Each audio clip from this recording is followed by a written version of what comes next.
a bit about myself, introductions, and I was mentioning to Maya a bit earlier. I'd like to try and run a quick survey, and I've got a app that can help us do that, which will help us to get to know each other a bit.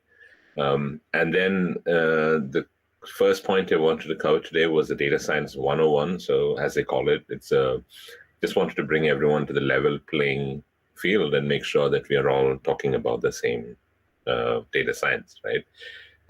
Because data science, as you know it, I think is a term that's been abused a lot, and it's been used more often these days to talk about all this artificial intelligence and machine learning and everything. But what does it really mean, right? So we'll talk about that first. And then we'll also talk about real world data science projects. So I'm actually going to talk about one of the projects we did for a client. And again, just to give you a feel for what do I mean when I say I'm working on a data science project, right? What are we trying to solve, and how did we go about doing that? What are the technologies? So hopefully you'll hear some terms that you can go back and start to study and research more on about, right? And then with the background of those two things, both the data science background and the projects, we'll then talk about a day in the life of a data scientist, which, again, when I get to it, I'll explain some of the nuances around it and all of that. Okay. Maya, my audio is clear, right? And you can see the slides, okay? Yes. Okay. Thank you. So first off, I want to do introductions, and I was thinking, I'm coming back to CUSAT to do a presentation, so I couldn't resist putting an old photo from our batch. So I think Maya will be able to spot herself out. That's very nice. It's an old picture, yes. Nice picture. I don't have this one. Right, okay, I'm not sure. The batchmates will probably, the rest of the group will probably pick you out, but hey, I'm going to start off with the introductions. So myself, my name is Siraj M.A., Siraj Ali Muhammad. I actually did my IT from CUSAT, Maya's batch, back in 2001. Finished off Btec and then went on to work for a firm in Cochin for a bit. It's called U4IT, but here and there, we went through that .com bust scenario, to be honest. We didn't have enough opportunities when we passed out. And then I chose to do my PG straight after. I did my postgraduate diploma in IT from IIIDB in Bangalore, and that was probably the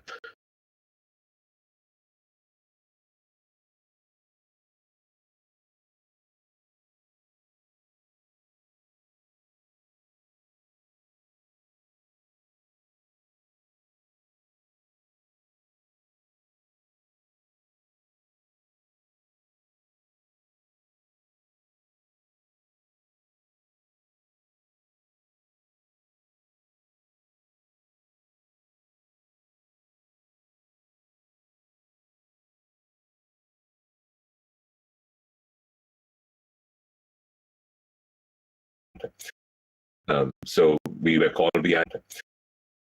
So we were called BI analytics and consultants, but we'll talk about a day in the life of type scenario. Support consultant to try and figuring out data solutions, to doing infrastructure management, playing out network cables and all of that. And even when I finished off with Thorogood, I was kind of on the management team running the UK business eventually. That took me to Slalom.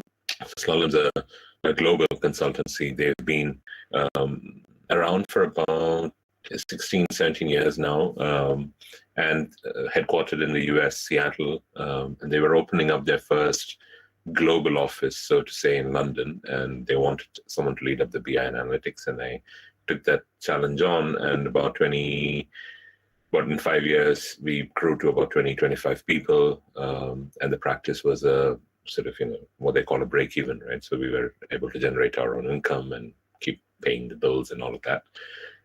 Very interesting period because, again, tie-up with the US was great, and we got to work on a lot of engagements with big names in the industry, the likes of Coca-Cola, Apple, Nike. So it was just fantastic in terms of working for those projects. And more recently, so in October 2019, I picked up this role with Experian. Experian's a more homegrown name, The company's been around for about 15 years again, but headquartered in Trivandrum. And it was formed by people from IBS and Nest coming together and kind of forming something that they wanted to make a change in the whole software development area.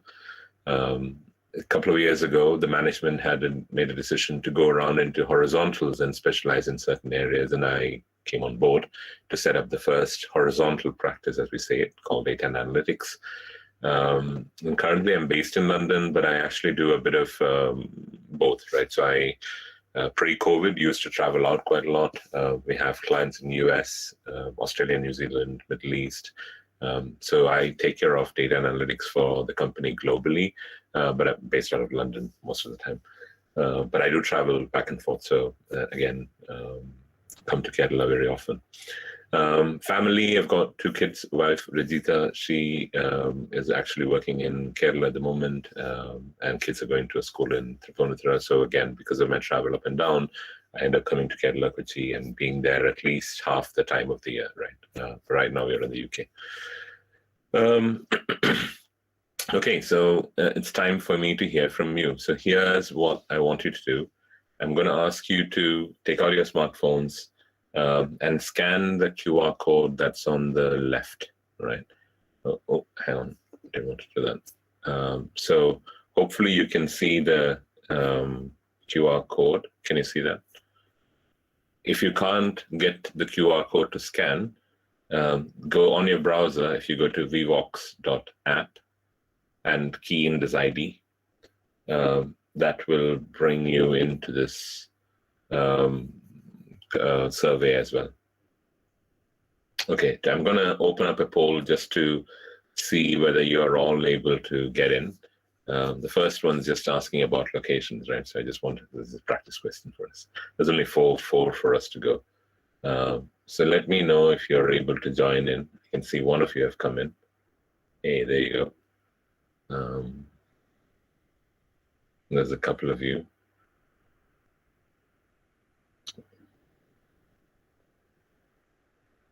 That's really good. I was saying to Maya, I haven't run one of these for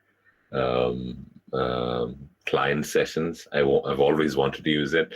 I've used it when you're in the room and you can see all the 50, 100 people around you and kind of go, hey, just scan your code and get in. But I haven't done it on an online session. So this is good to see.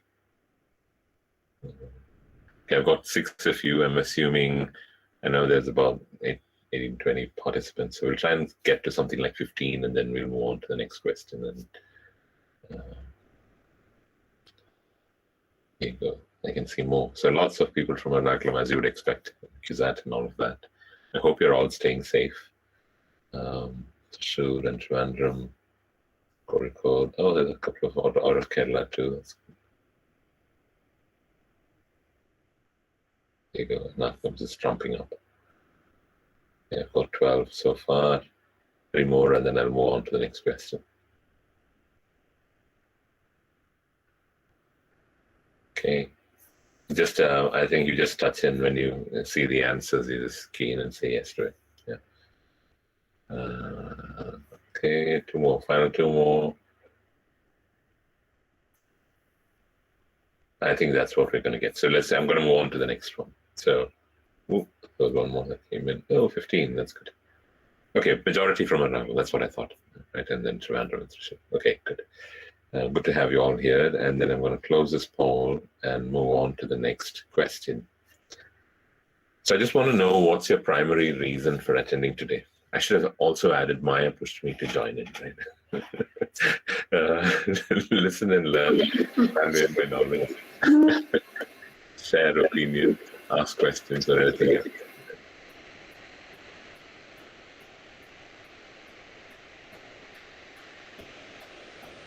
That's brilliant. I think we'll all go. I don't want to be judgmental, but I think you'll like the session today because we're going to cover a lot of interesting topics that you can cover. This is an interesting survey, Siraj. Very nice. That's brilliant. Yeah.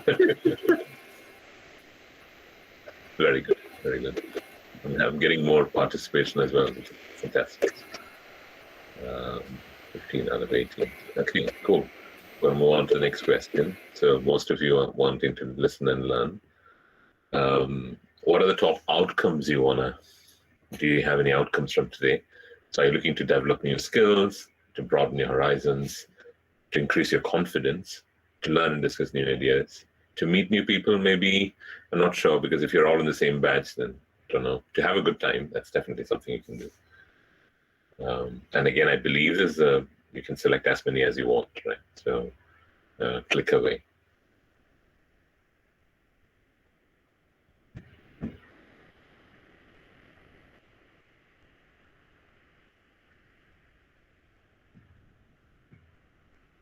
Yeah, that's brilliant. I think the free version on this one, I'm using the free version, which is why I have got to give a set number of questions and answers.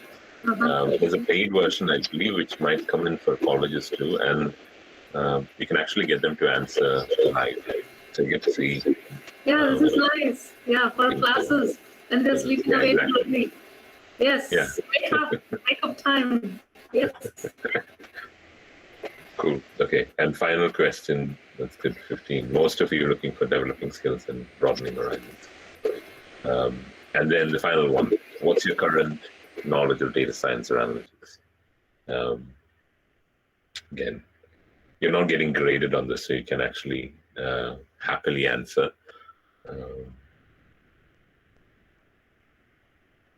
Okay.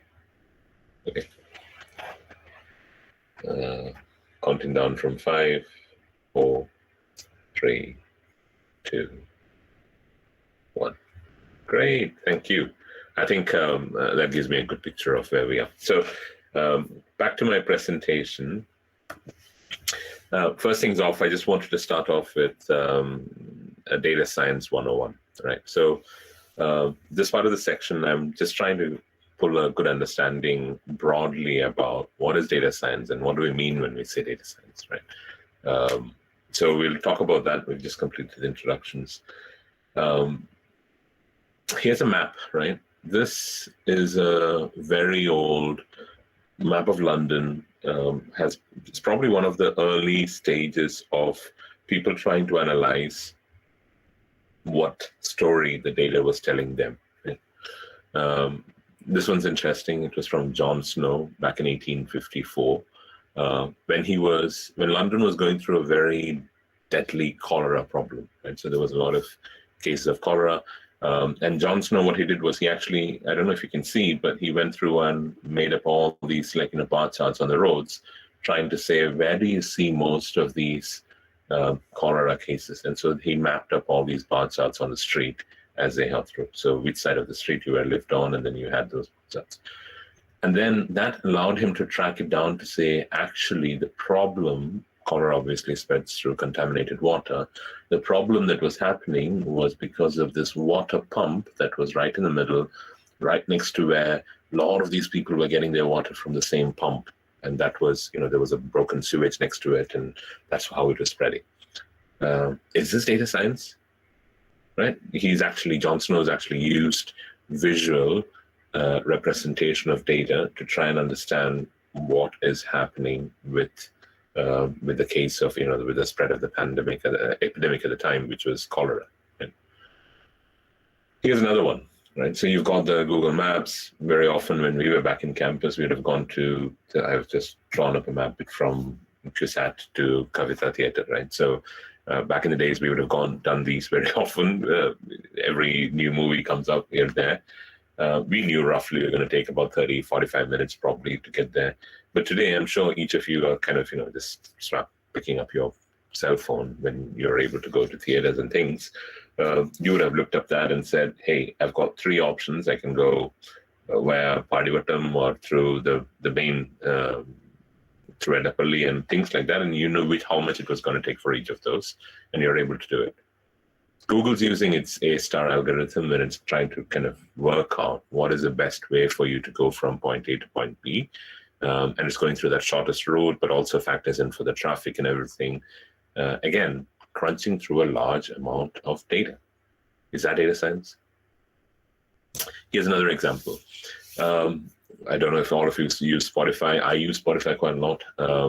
every Monday, you get what's called this Discover Weekly. If you haven't used it before, please do. It's an amazing, again, I think you can use Spotify for free too. You just have to keep up with the ads. But again, if you haven't used Discover Weekly, do use it. I love music.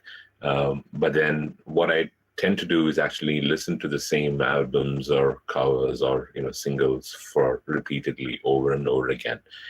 What Discover Weekly does is it has Spotify's algorithm that kind of looks through music that sounds very similar, or it's got about three things. It's kind of it's collaborative. So what you have, it analyzes on what users' behaviors are, and then it looks through content. So it looks through descriptions, easier when it's in languages that Spotify can understand, and it's spreading out these days.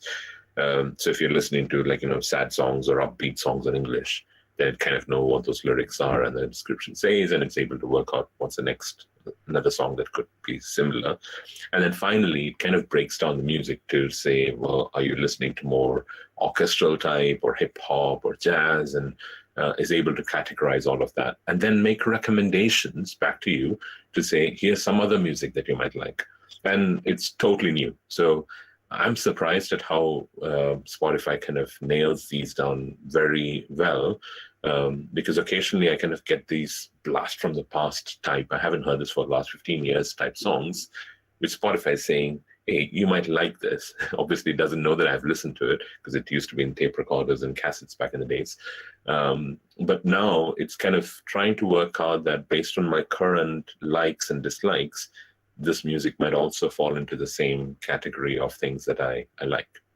Again, is that data science? You're number crunching, right? And finally, I wanted to bring up some boring dashboards, right? So this is what us in the business look at most of the time. Yes, it's an insurance broker portfolio, kind of saying insurance brokers are people who stand as a middleman between someone who wants to buy the insurance and someone who's actually willing to take on that risk and provide, at a premium. I work a lot with the likes of Lloyd's Insurance, who actually does specialist insurances in London. And they actually, for example, things like, insuring a cricket stadium or insuring a country or a satellite or Santa's beard or Beckham's leg, those kind of things, which you can't really put a value to. But again, these are specialist insurers who actually will say, right, we value that at X million, and then you'd pass on the risk for it. For similar brokers like that, these dashboards that we have on screen, what it helps them is actually to try and say, where do you perform in comparison to the rest of the brokers? It's bar charts, but most of the time, it's actually trying to tell you a story about how, in this instance, Zemlek or Kremlek was doing better than the rest of them. Are they selling more policies or not in the last 2 years or 5 years or 10 years? Or how does their performance look like? Or what's the brokerage that you're getting from them, etc. Again, is this data science? So the point I'm trying to make is, and I'm hoping it's much more clear for you, data science is just all about answering questions, storytelling with data, right? It is not, what it isn't, maybe we should have added that slide too. Don't get yourself really boxed into this idea that unless I'm writing an algorithm or a Python piece of code or doing something in R, this is not data science. Data science has existed for a long time. Yes, it's a concept that kind of brings all the statistics or the data analysis and all that related methods around informatics together. But the key thing is it's actually trying to put all of that together to make sure that you understand and are able to extract critical information from the data that it's actually provided to you. And you might use a varying number of methods to do this. Max is a common one. So you definitely look at kind of ratios, growths, year-on-year movements, and all of that. But then you also do statistics like mean, mode, median, and things like what is the average over a certain period of time, and into more advanced areas where you're trying to analyze the data in more deeper, right?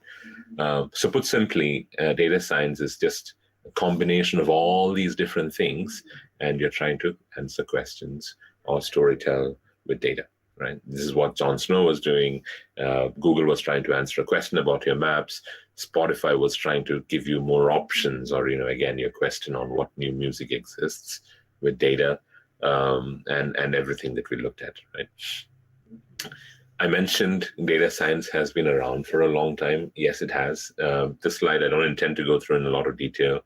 For about 70 years, right? So the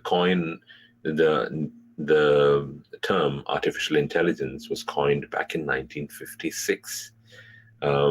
So imagine, so we're talking about 70 years ago, it was already there. And people are already talking about the Turing test, to identify machines from, all of those things.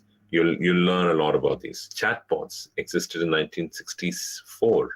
Eliza, right, the first chatbot. So it's gone through these ups and downs. The chart actually interestingly shows those AI winter 1 and 2, which is interesting because that's when the interest seems to have dipped. If you're not looking at it already, I don't have it on my session today, but there's something called the Gartner hype cycle. Again, it's a very interesting one. There's a curve that it follows through for a certain period, but talks about how when there's a lot of noise in the market about a certain thing, everyone hypes up and there's an increased interest. And then you get to this trough of disillusionment where you kind of go, oh yeah, we thought it's going to do X, and then no, it didn't do that. So in here, you'll actually see it is doing this sort of same hike. So it's kind of going into the peak and then thinking, oh, no, it doesn't work. The chatbots are not ready yet. And it went through these couple of cycles. Do you know why? Primarily, it's just been because of the fact that you didn't have enough computational power or anything to be able to deal with the level of data that we were talking about. So over time, this new lease of life that we're seeing is actually being because of you're getting more data coming through. Data has actually been captured from various things. I was just yesterday, we were talking about how, these cookies that's sitting in our laptops actually collecting everything about us and sending through ads that are very specific to what we want to see and what we are interested in. So data has just been collected everywhere. Your watch, your thermostats at home, your cars, your refrigerators, all of these things is actually now talking to the internet, right? So at home, we have something like 25 connected devices, irrespective of, even if you didn't do anything actively. Right? So there's a lot of data. There's a lot of processing power that's coming up. And together, we're actually able to bring more reasonable outcomes at a much more cheaper price. So if you look at things like AWS or Microsoft or Google these days, you can actually set up your own environment and have it running and do it on a trial version, play around with fairly large volumes of data, and no one's gonna ask you to pay anything. You can just do it.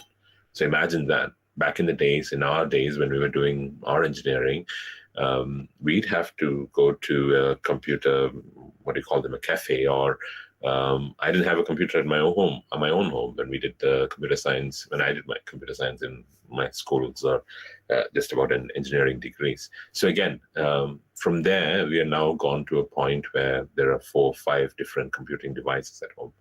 So price has gone down and volumes has gone up. That's the price elasticity that you're actually seeing in respect to data and computing. So that's only just triggered off.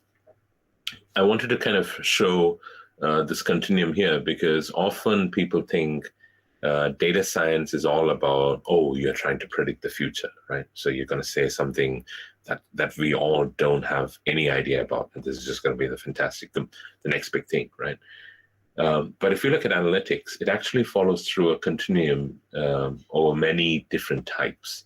So the first one's actually hindsight. So this is looking at what happened, right? The second one is more in terms of why is this happening? So that is traditionally what your BI tended to do, right? It's always looking at, okay, let me show you your history of performance in the last 6 months in comparison to the last 2 years. That's a traditional report that you would have written over many years, right? And these are all data science, by the way, right? Because you're still, remember my definition, you're still trying to say, how was your performance? Or you're still trying to evaluate your performance. Evaluate your performance against a certain period and trying to bring out a data story from it. right? BI was heavily hindsight based. You're looking behind and saying what happened and why did it happen.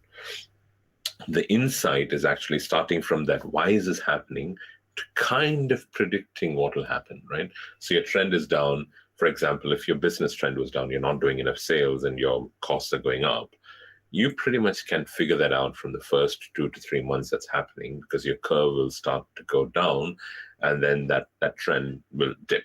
And so you might be able to kind of say your margin's going down generally. So if you look at margin as a general business term, that's just a factor of two things, right? So you kind of say what's your income or your revenue, and then what's your cost. So if your cost is always lesser than your revenue, or your revenue is trumping up cost, then your margin is fairly good. If your revenue is going down and cost is going up, obviously your margin is not going to do great. And that such trends over time, you can actually pick up from simple BI charts or dashboards of metrics that actually people follow. And there are various types of dashboards. I mean, we won't get to cover all of that today, but I want you to, I'd really like, I mean, if you're interested, definitely go and read up more about KPIs and dashboards. And if you just do a Google search, you'll actually find a lot more examples that hopefully should be interesting and you can predict. And this final piece, the final piece on the foresight side, is what prediction is all about and prescriptiveness is all about. That's where all the AI and ML is trying to get to today. And there's various ways of this chart. As you go from left to right, the complexity increases. As you go up the chart, your business value is increasing. So obviously, if you can predict the future and say what's happening in next 5 months or 6 months time, then you're able to get through a lot of, make sure that the business is adjusted for that, and you're able to hit a certain level of margins and growth. So everyone's trying to predict. So, but there's two things that you should take out from this chart. One, data science is not all about just the prediction element. Data science includes all of these different types of analytics. But two, prediction, or that's where everyone's trying to put their mind at. And why? Because every industry is trying to predict in its own way. Manufacturing industry, for example, if you took that, they're always trying to figure out what product should I manufacture, and how can I optimize this further? So I know people, for example, I used to work with Coca-Cola for a bit, and what's very fascinating is they actually have these sensors set up on these different factory machinery that pumps up all this information about, am I working well, or what's my temperature and all of that. Would you believe that many of these things actually reuse their equipment? So to give an example of soft drinks, if you had a factory that was producing Fanta, Coke, Sprite, and just soda, they actually use the same machinery in some cases to produce more than 2 or 3 drinks. And so if you have something that was producing Fanta for a bit, if you wanted to switch out to Coca-Cola, you needed the ability to clean it up and refresh and then come into the next product very quickly. So it's all about, people like Coke, for example, trying to predict what's my expected sales on Coke going to be versus Fanta in the next 3 months, so I know how much I need to produce, right? They'll be looking at further optimization, and then obviously around profiteering. Another industry that's big on this one is actually agricultural industry, right? Both from an environmental reason, but also trying to figure out, because we have a lot of mouths to feed. And again, how do we make sure that there's food enough for everyone? And how do we make sure that we're doing it in the most optimum way? There are various devices and sensors these days. I think, again, there's a documentary available about a farm in Sweden that's actually trying to do a lot more of this glass house types and kind of growing all the vegetables that you need just by the use of IoT devices. We've worked with a customer in the US for whom we've actually helped them understand what is the level of irrigation required at any point in time so that their plants don't die down. And again, you compare that against past performance to say, did you have a good harvest when you did that? And then you can actually tune it up and down.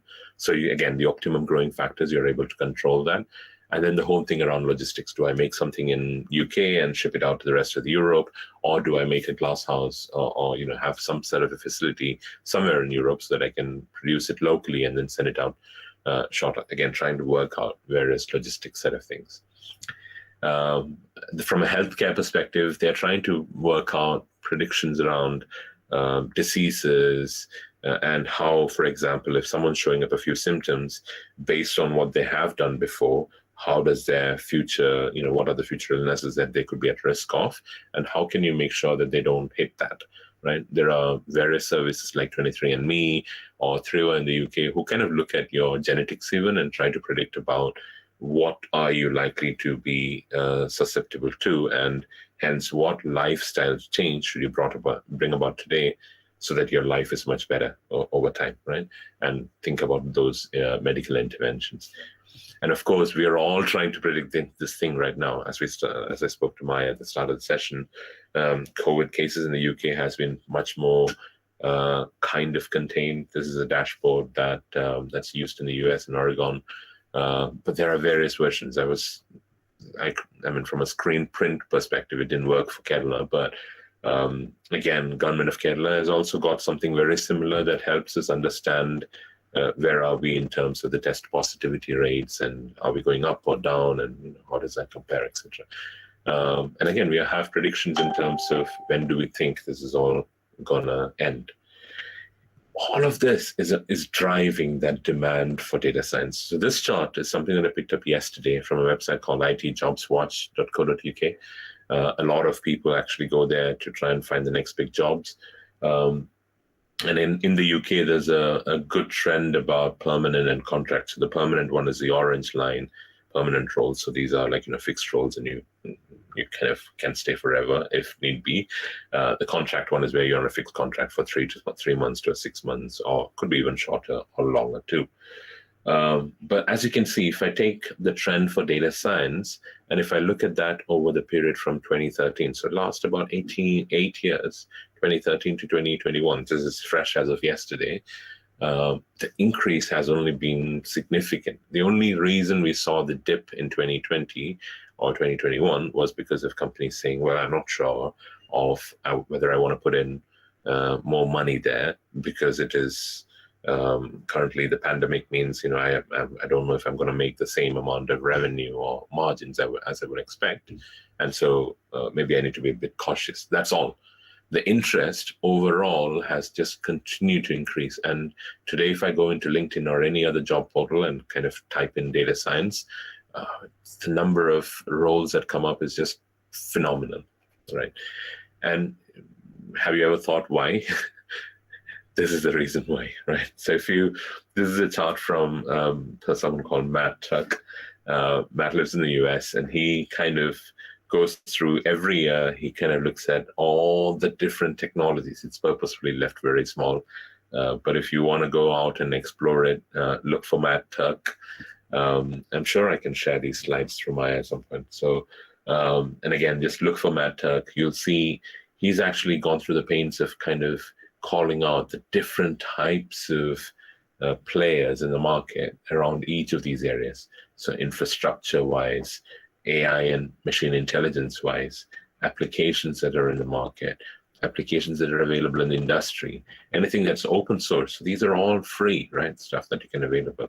And data sources that you can actually go away and kind of pull data from and do your own analysis. Things like marketplaces, financial data, airspace. So we'll talk a bit about this during some of the projects that I mentioned. And you can just go into data.gov.uk, for example, in the UK, and I can just pick up any data. If I'm looking for schools, I'm actually going to open source schools data, and I'm looking at, right, let me just look at performance over the last 5 years and see how they pan out in various regions. If I'm looking for a new place to move, I'm looking at crime data that's available. So data availability-wise is just phenomenally significant out there, but it's all very complex, right? And so then you think, so what's the excitement about, right? Because everyone's kind of saying, data scientist is actually the next big thing that you should be looking out for.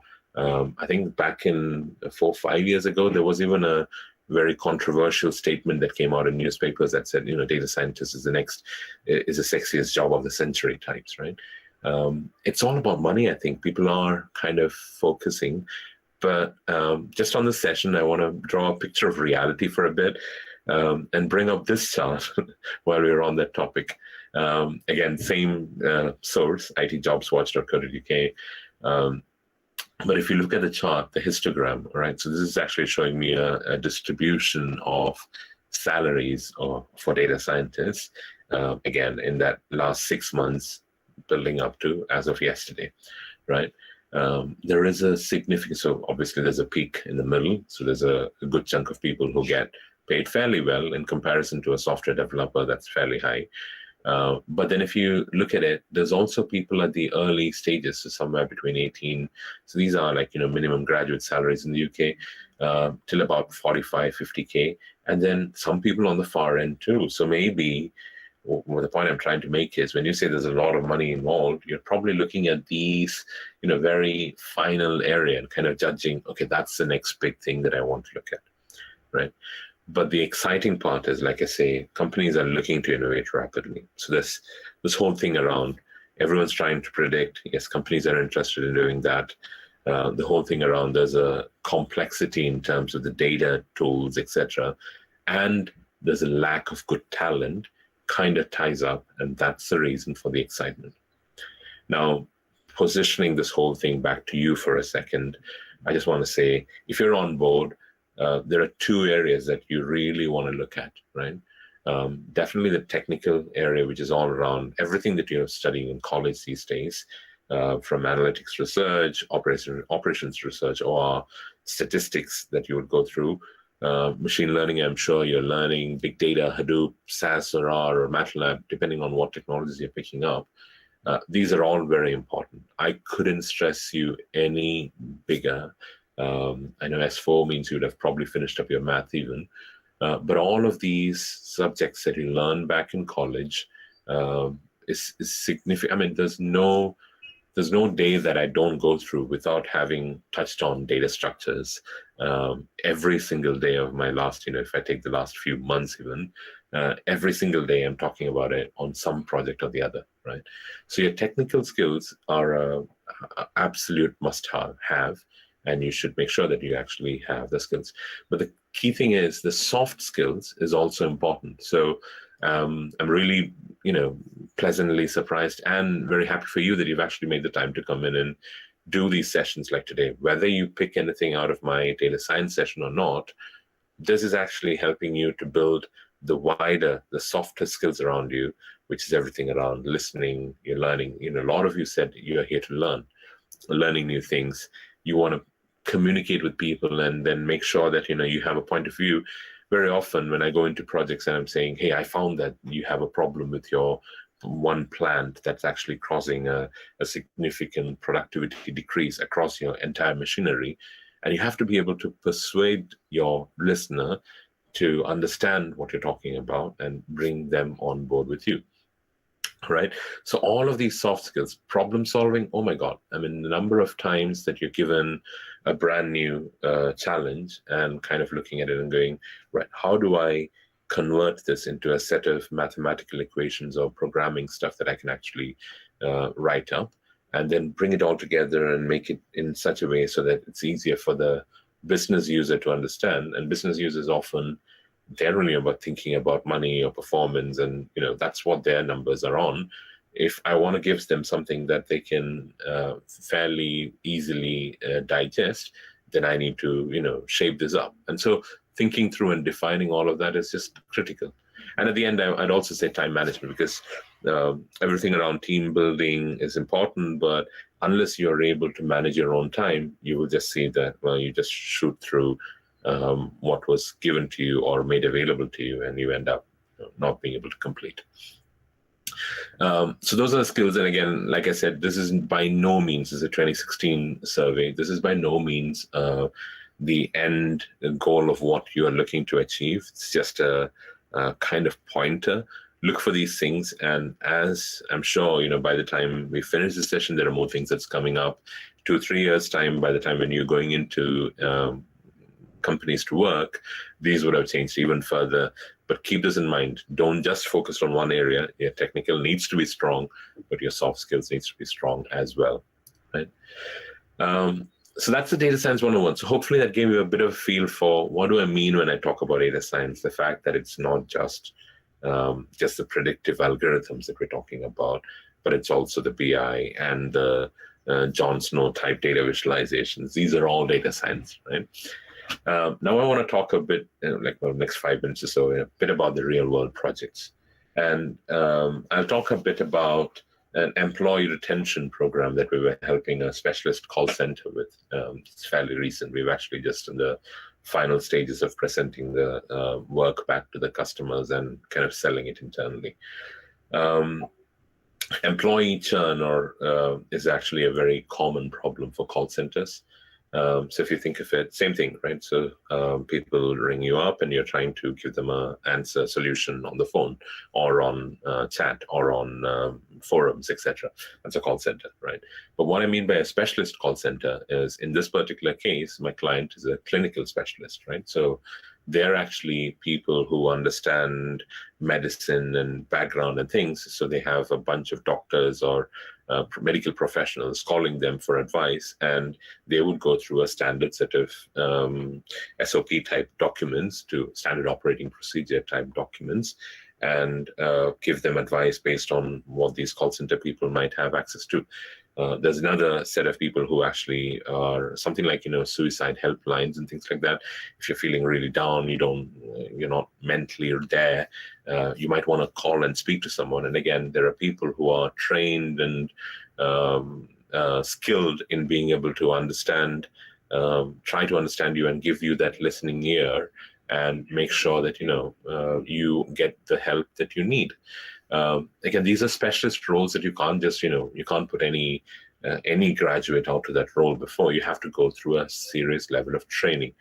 And that training is what makes this whole employee retention really important.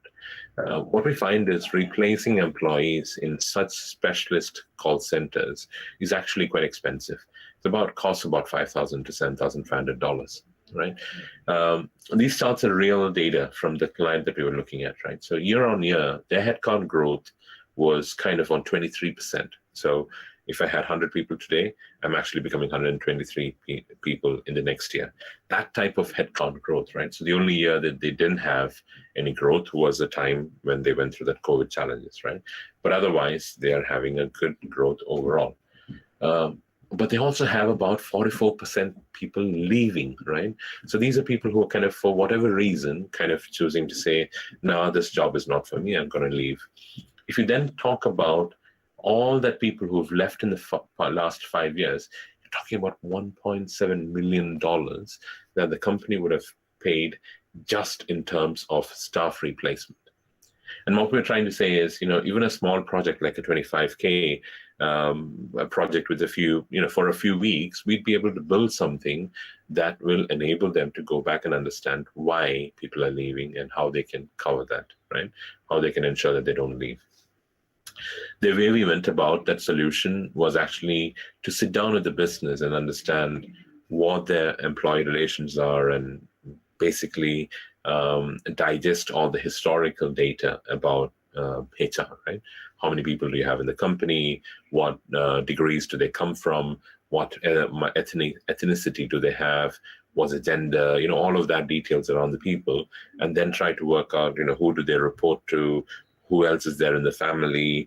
And what's their work experience? The feedback that they get from their clients, the type of calls that they're making, and the feedback on the calls. And we get all of this information to then formulate a high-level solution framework to say, okay, this is the type of analytics we're going to use. And from there, we actually went on to design something, and I'll talk about the analytics engine briefly, that just churns these numbers using the mathematical models that we have built. At the end of all of that, we then build the dashboards, which take all these definitions of data, and then we are able to derive the insights that we require.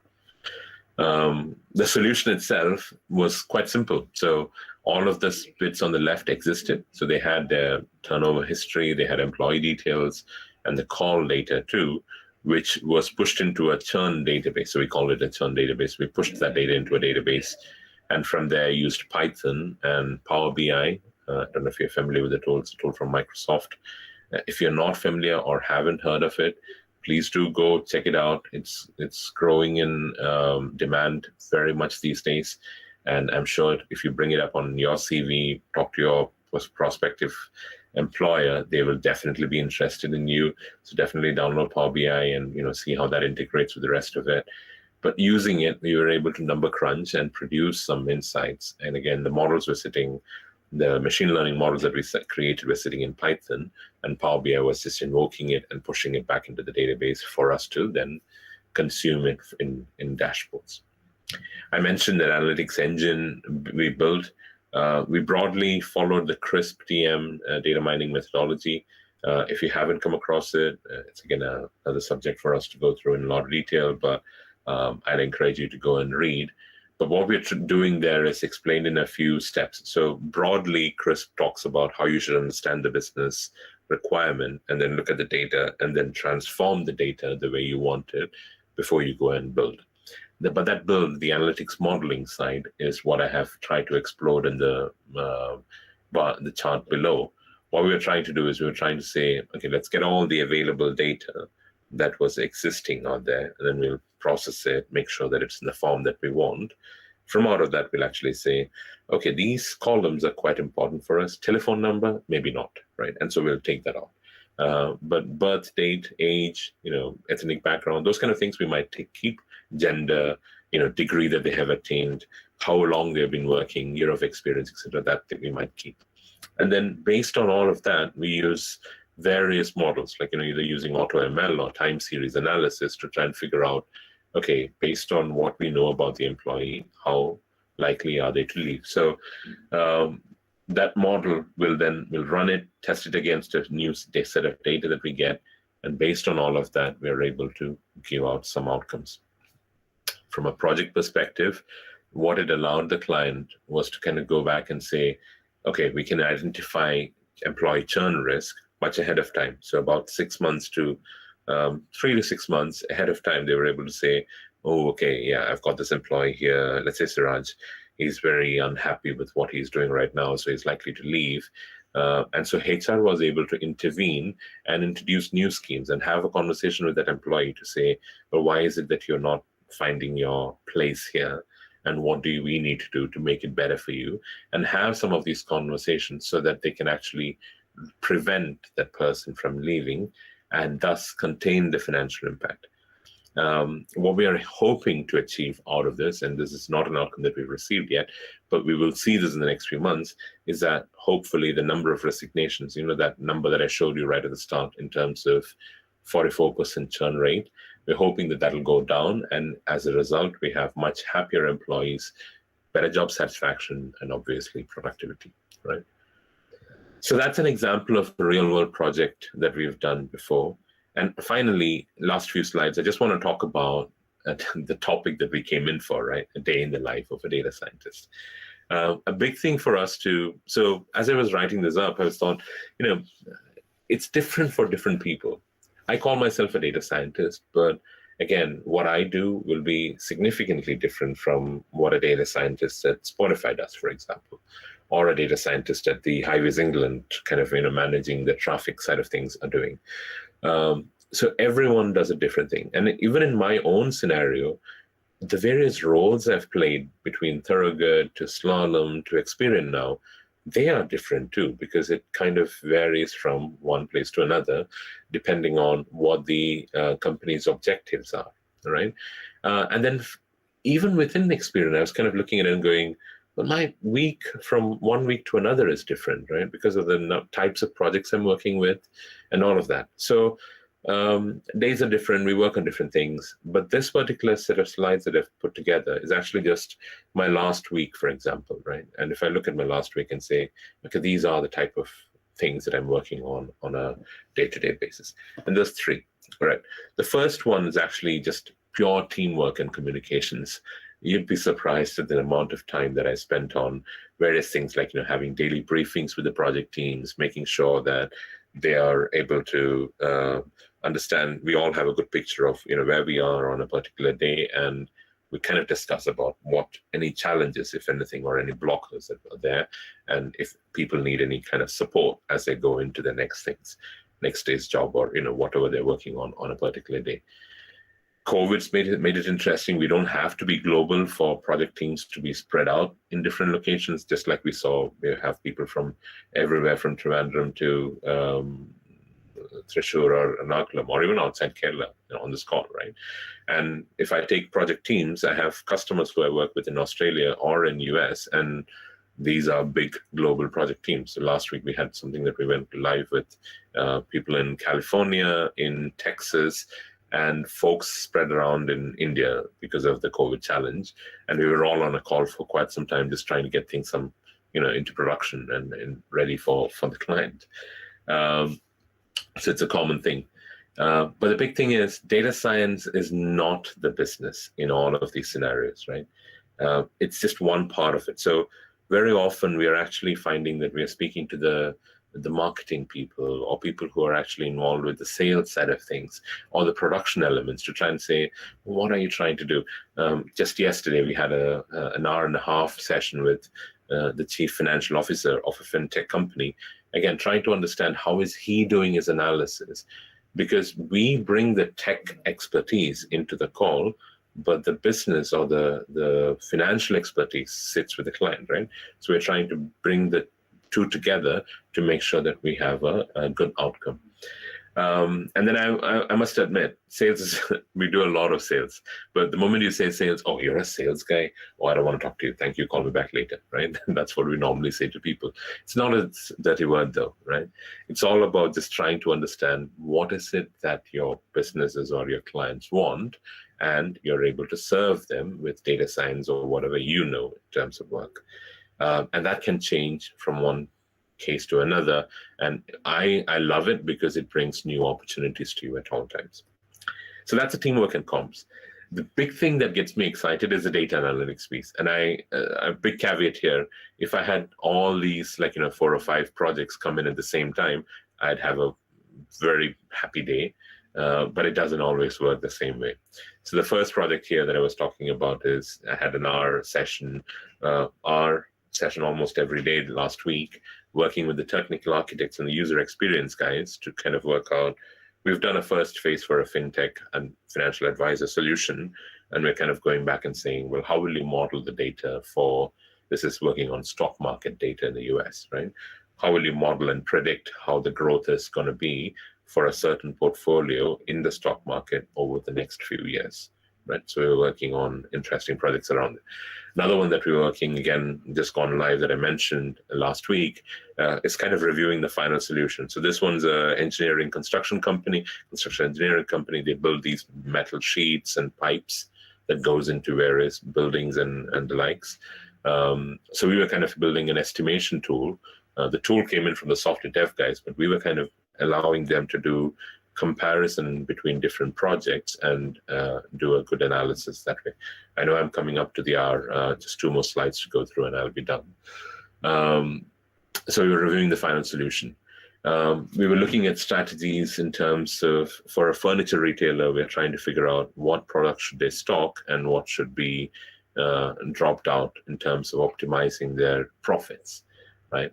And then, as usual, I'm kind of working with junior members in the team to try and help them with problem solving or providing guidance where they need that support. So this is the core part of it. If I get all of these 4 things, or 5, 6 different projects to work on a particular day, I'm a very happy man. Very often it happens that I get to do 1 or 2, and then the rest of it is all teamwork and comms or business management, which is everything where things like working with the sales and marketing people to develop our materials, that marketing content, or even exploring people like Data IQ. Or this week we were connected with the partners from another Microsoft partner, but to try and understand how they would have various data pipeline technologies that we can work with, or even looking at recruitment people to try and find good folks out in the market who we can bring onto our team in the next few months to a year.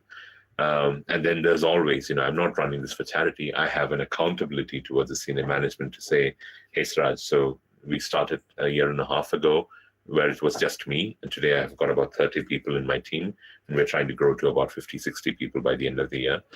And so growing that and making sure that there's margins and revenue that's coming out, the business is flowing, I have that accountability too. So I end up spending a lot of time with all of that. Right.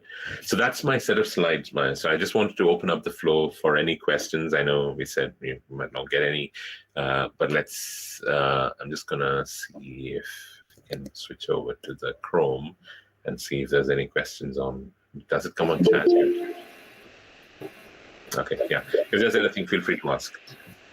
Guys, you can put it in chat if you don't want to unmute your mics. You can ask. Any questions? I hope that's landed okay, and I think I didn't. There's a lot of content out there, and happy to share the slides. So feel free to send it out to the wider group. Yes. I'm sure all those who said that their knowledge was very low at the beginning would actually have understood at least what data science is all about. So thank you so much, Siraj, for that. That really at least clarified their thoughts is what I'm hoping. Any questions, guys? Okay, so there is a question there. Undergrad. Yeah, I've got that. So if an undergrad wanted to do an internship in data science, what hard skills should he or she learn? So core ones that I would say is definitely Python or some programming language like that. Because I'm assuming by the time you finish your engineering degree, you are likely to come out with a good level of problem-solving challenges, right? So you kind of have done lots of verbal, non-verbal questions, and you understand it. But being able to translate that into a programming language is going to be quite key. So do Python, and again, if you haven't registered on Kaggle, do that. Kaggle is a good site for you to go out and get new data sets and take part in competitions and kind of pitch against other people. Often they give fairly good prizes too, $10,000 and so for every winner who actually makes it through those competitions. So Python for sure. And then I would look at anything that is around one of these free tools that you get in the market, like Power BI, Click or Tableau, or take one of these visualization tools. Definitely people here, students here in the UK do that, and they come into the businesses with a much better understanding of what's available out there. So do that. I know the second question from Gokul is also very similar. Thanks, Arjun, for the question. Gokul is also very similar in terms of essential tools that you should learn. Being able to understand, I'm sure you're all using Colabs and Jupyter Notebooks and all of that, but make sure that you have a good working knowledge around being able to say, I've got a data set. If I want to do my EDA around my exploratory data analysis around it, what do I do that with? How am I going to access the data set? Is that on R or Python I'm going to write up? Okay, if so, how does my notebook look? Does it have a structure on it? And these days, you don't need to get any more fancier than that. As long as you have those, everything around, the PySpark, the Apaches, the synapses that are out there, the snowflakes, all of those companies will invest in you, right? But what they won't invest is the fundamentals. That's what you will get rated on when you come into the interviews. They'll expect you to know that. And if you don't know that, they'll be kind of going, I'm not sure I want to take a chance on that candidate, right? So be strong on your fundamentals. That's something that you can do straight away. In fact, that was going to be my last parting slide too, because I want you, three things that if I want you to really take away from the session. One is that programming skills and the fundamentals on statistics and math. Definitely keep that on, and that's really important. Stay up to date on forums, because I find that this is a very fast-paced industry. I spend a lot of time online just reading up about what's out there. Towards Data Science is a good one. There are lots of podcasts that I listen to. And again, try doing that. It's really interesting. You just get to know a lot of people, and then maintain a healthy interest in businesses, because you should know even the big names, right? How does Apple make their money? How does Nike make their money, right? Or if I take Goldman Sachs, how do they make their money, right? And at the end of the day, your whatever model you're writing up or doing needs to support these businesses in doing whatever they're doing at a much better pace, right? So keep that in mind. So hopefully, Gokul, I've answered your question. Another one from Jitin: should we always go for a full deployment while doing for a data science project? It depends, really. There are many cases where I've actually stopped halfway through and given the story to the client. One thing with data science is actually you want to fail really quickly and as early as possible. So if you get to a point, don't end up spending time polishing it. If you can actually finish sooner, even if it doesn't go through a full deployment, that is really helpful. I think you saw my employee churn project, right? It's only 25K. And these are not, most of our projects are in the hundreds of thousands of dollars, but this is a very small one. And we're trying to say, we don't know whether we're going to get the outcome that we want when we start the project. So very often we don't have the opportunity to go through it completely. So not required, Jitin, is my answer. Abhishek, is it possible for a non-CS civil engineer grad to find jobs in data science domain, and is that possible? Welcome to the club. I'd say absolutely, right? So my best hires ever, and I mean ever, in the last 20 years, my best hires have all been non-computer science people. So sorry to say that on this group. Chemical engineers, civil engineers, mechanical engineers. I just don't know what is it about these trades. But people who come, I suppose, if you're going to make a decision on you're going to move from one trade to another, you have to have that much more determination. Maybe it's that determination that makes a difference. But people who come in with that background, it's just been so amazingly fantastic. Not just my feedback, my clients come back and say, oh man, I have no idea how you managed to get that into that graduate who just came 1-2 years. They're just like on fire, right? It just happens so brilliantly. So absolutely, we're open to all. I would say data science is open to all. Any more questions, guys? Hello. Hi, sir. Hey, Suraj, gone. Hi, sir. First of all, I just want to thank you for an amazing hour. It was very good and very informative. You're welcome. You're welcome. Thank you, sir, for so much for spending your time.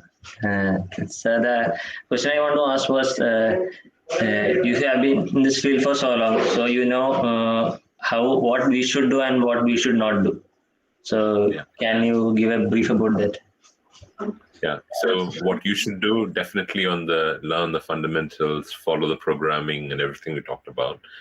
What you should not do is get dejected, because this is actually a field that will throw you down so many times, right? So you'll hear all these fantastic stories of, oh, we were able to predict to the 95th percent of accuracy that, you're going to get so much churn in a particular set of subscriptions on a mobile connection, for example, or, these are the channels you should do, or this movie is going to do that very well because we know the ingredients are all there. But it is, at the end, you're actually predicting the future. No one can say. No businesses out there predicted COVID, for example, right? And everyone's numbers went down. Every single business went down, right? And so things like these will throw you down massively, and you should never get dejected. What you should also not do is actually skip through things without understanding at this age or this phase of your life where you are. This particular, I did a course recently from IIT Roorkee last year, and I went back to college only because I thought deep learning was a phase where I wasn't really cracking it, right? And I mentioned about my passion for music. I wanted to try and do this thing around breaking down the elements of music. We talked about how Spotify does it, but I want to listen to music and kind of say, I want my algorithms to listen to music and say, there are about 5 instruments in this. And in these 5 instruments, here's how the drums is going. Here's how the strings are going. Here's how the piano is going. And here's how the guitar is going. I wanted to break it down. And I wasn't able to do that myself, just going through various Udemy courses myself. So I ended up sitting down on the course and spending almost a year, about 9 months. We went through weekends that we spent about 3-4 hours. I would come in when everyone else was watching a movie back home. I'd be sitting, locking myself in the room and kind of going through these sessions. So break it down. You can get there. This is not really rocket science, but definitely break it down and don't get dejected. Just keep on at it. If you're one of those that who, at first you don't get it and I have my son's probably like that. He just kind of goes, I tried for a bit, and then no, it doesn't work, and he throws it away. I wouldn't do that with data science. Keep doing on it, and you'll get to a point where we can't take you off it, right? You'll be like really onto it full time. So those are my two advices. Hopefully that helps. And Suraj, thanks for the kind words. Terence, I have a question from you. As an undergraduate student, should I focus on DSA or improving my skills in the domain I want to join data science? Don't focus on, I wouldn't focus on one particular area right now, especially as an undergraduate. Again, my own personal experience, having gone through the Btec degree and then doing the MTech, when we got into the post-graduation, all of us, in fact, we had about 130 people and 148 people in our batch when we got to post-graduation. And everyone, again, back to Abhishek's question, there were a handful of non-computer science background students too in the postgrad, right? We all came with different knowledge levels. We didn't do our specialization even till the end. The final semester was our specialization. But like I said, I went into databases and writing up. One of our projects was actually writing an entire DBMS using C, right? Which is just fun. We didn't do that till the final project. But even then, I don't think I had very narrowly focused on saying, oh, I want to go into BI and I want to go into retail side of the BI. That happened as I did my work and it turned up. You'll get various different opportunities. So the problem with focusing up front is that your opportunity to shine in becomes very small very early on in your career. And you're not sure. I mean, today you might be sure, but two years down the lane, you might not be sure that that's what you want to do for the rest of your life.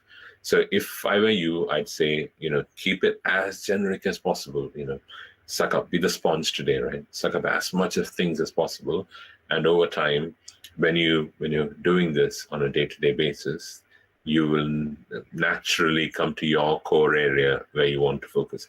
So I'm just one among many, but if I look at my batchmates or, our batchmates, or even look around me to see who else is out there, there are people doing various types of work, right? And I was thinking, did he know that he wanted to do that when we were back in TD having our, bun and cuddle in? He didn't, right? I mean, we didn't know that. Or at that time, it was just about what we were learning and what we wanted to, those exams that we were hitting every semester, or just the Arts Fest, maybe even, that was what's on our mind. And we didn't have that broader understanding. But over time, that will come to you. So right now, my advice is, keep it generic, learn as many things as possible. There's nothing like, that's going to go bad. If you get half an hour, definitely pick up something like Udemy. LinkedIn has a lot of courses. There's a lot of student offers around. So take that and definitely read up and watch more videos as much as possible. Plenty of free material, guys. So yeah, definitely do that. Don't narrow yourself down so early on. Yeah. Good questions. Thank you for keeping it interactive. Yeah. Any more questions, guys? Would you recommend getting placed in a company after Btec and then work for a few years and after that pursue data science? Absolutely. Getting a job, jump at it. Don't let it go. But again, depends on what type of job too, right? So keep your aspirations always really high. And when you say recommend getting placed in a company after Btec, there are some cases. So I've been hiring from campuses as well for quite some time now. Right? So some students who come to us say, or even experienced people. So just the other day, last week, I spoke to a couple of people from Infosys, and they were all hired in. And Infosys has this practice of training everyone on .NET up front. Because if you look at it, these are all generalists trying to do certain jobs. And so from their perspective, if I hire someone, I want them to be billable or revenue generating very early on. So you will get trained on these generic sessions first, and then you'll get into data science. So one thing I'd advise is if you have that appetite for data science now, then definitely find the right companies at least to a 50%, and then the rest is on chance, right? So even I can't say what projects I'll have in 3 months' time. Some people join me and say, Siraj, I want to do the best project. And I'm only joining if you give me that. And I go, well, I know what I have now, but I don't know what's on for dinner 3 months from now. So I'll make every effort to do it, but I can't guarantee. So it's a tough question to answer, Jitin, but I think if you get the opportunity for the right job, just jump into it. And like I said, data science is not markedly, it's not that final one thing on this slide that we saw, right? It's everywhere. I do data science working with my recruitment team, trying to say what is the salary expectations of people who are coming in, and we help them understand which colleges or locations they should go to so that they can do things better. I'm doing data science, all on Excel, right? So again, you can do that. It doesn't have to be specific. Rithal, thank you for the comment. I wanted to know how beneficial a post-graduation degree not. I think very, and in fact, these days I've been thinking, had I known that upfront, I'd probably have gone into even a PhD at that phase, because data science, there are two types of roles in data science, and I should have probably used this in my session. One is where the types that I'm working on, which is more like, small services focused, and we're trying to help companies in, oh, have you heard about data science? We can help you with these things, employee churn, or trying to optimize your factories, or all of these things that we're coming up as the one-off sessions. Another big part of data science is actually companies investing in data science themselves. That element, they will never come to a services company for, right? Because if Spotify knows how to curate the next best music, they're not letting anyone else know about that. They're going to guard that like deeply. And so any company you take, product company you take, they will have their own in-house grown, PhDs who sleep and think data science and do only that. And if that is your passion, so my passion is actually a bit of, my challenge is I can't keep my focus on for 3-4 years at a go in a single project. I'll get bored. So this multiple projects keep me really exciting, and I can swap. Whereas if your mind is at, just doing one thing and you want to just go really deep into it, then that higher degrees, post-graduation, PhD, etc., will be helpful.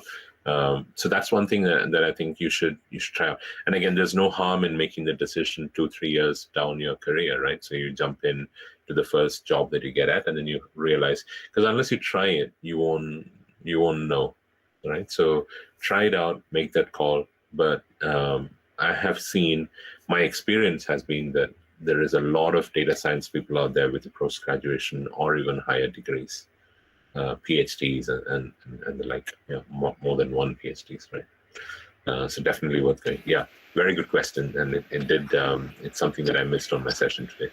Thanks, Rithik. Hello. Hello. Okay, Hi, Siraj.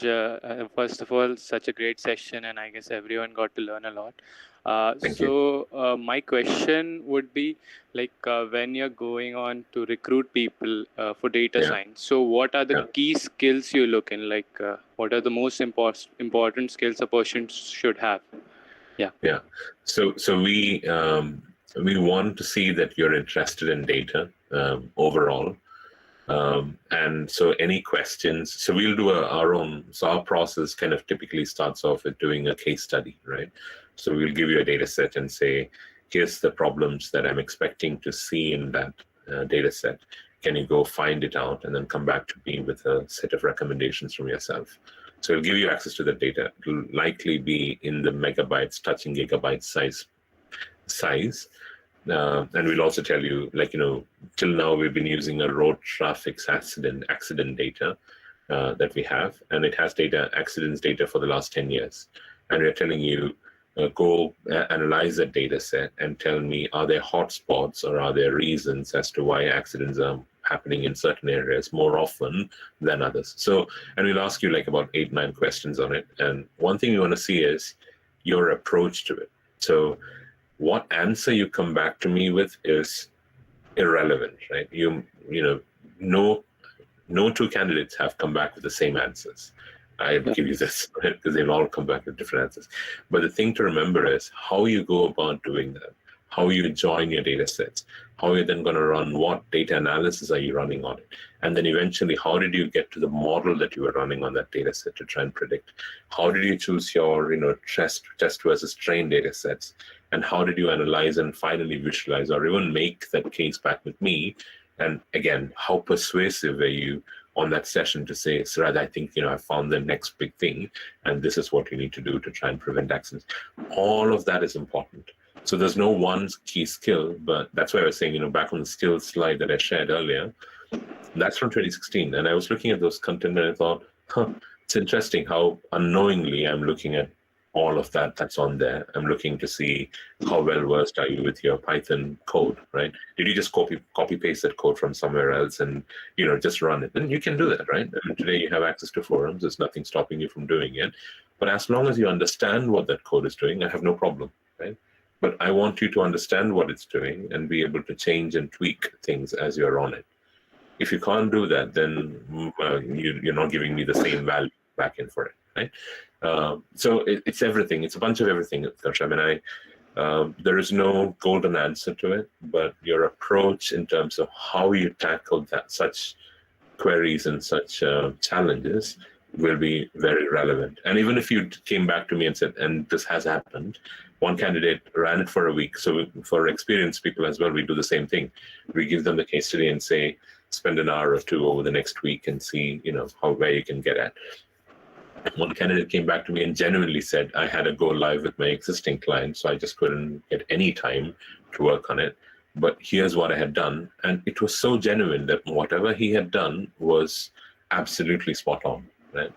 He only got maybe half an hour, 45 minutes on it, but the approach he had taken for that long was absolutely spot on. Today he works for me and he is, one of our star performers. He does that day in, day out. So I think someone else asked, do you have to, Jitin asked, right? Do you need to do full deployment? No, you just need to even show yourself, be yourself in that moment. And you'll only be able to do that once you have the right skills and expertise. So the more movies you watch, you probably, the lesser you get the opportunities now. But the more challenges you take up on Kaggle, you will see that you've done 10, 15, 20 of these. And, the next time it gets it, like my mom used to say, whenever I call you up from sleep, you should say this answer. And I used to tell my mom, this is such a repetitive thing, parent stuff to do. And I probably do that to my son these days, or my daughter. But the thing is, it needs to get to that level of fluency that you understand this is what you're going to follow when you get a particular, this is my approach, right? And my approach has been distilled from the various things that I see in the market or I have seen people do, right? So hopefully that helps with that. I don't know. Yeah, and thanks a lot for that. Welcome. Thank you so much, Siraj. That was such a patient, question answering session. You literally took each and every question and answered it to the best. I mean, I don't think they have any queries whatsoever left now after hearing you. And you made it so crystal clear. I'm sure the students are way better than they were when they were at the start of the session. I'm pretty sure of that. Glad to hear. And you really, your whole presentation was very comprehensive. And even now, the question answer session, most of their queries, I'm sure, would be answered, and they will now, try and focus more, or maybe, increase their focus to go towards their path. So yeah, it's very good. Thank you so much. Thank you so much. Absolutely. Yeah, so feel free to, LinkedIn is probably the best place. Emails I get a lot, but LinkedIn is probably the best place to connect up with me. I know I've had a few people connect in this week, which is great. And again, stay connected. We follow other people too, right, on LinkedIn, because it's a good professional network. I get a lot of insights coming from there, because depending on your network, you actually get a lot of good feeds coming back in. So definitely feel free to do that. And thank you, Maya. I think it was a good opportunity to connect back in. Anything for the alumni, right? So all good. Thank you so much. Thank you so much, Siraj. We had fun having you. Thanks a lot. Thank you for your time. Brilliant. Thank you. Bye. Thanks. Bye. Thank you, students. Thank you for being there. Next week, we'll be having a basic course by Faizan, who's your senior. who'll be taking on OSDBMS, the importance of it. So hopefully that will help you with your placements so that you can concentrate on the core subjects, just like Siraj told today. So we'll be having that. We'll be floating the posters next week. So yeah, so stay tuned for next week too. So thank you.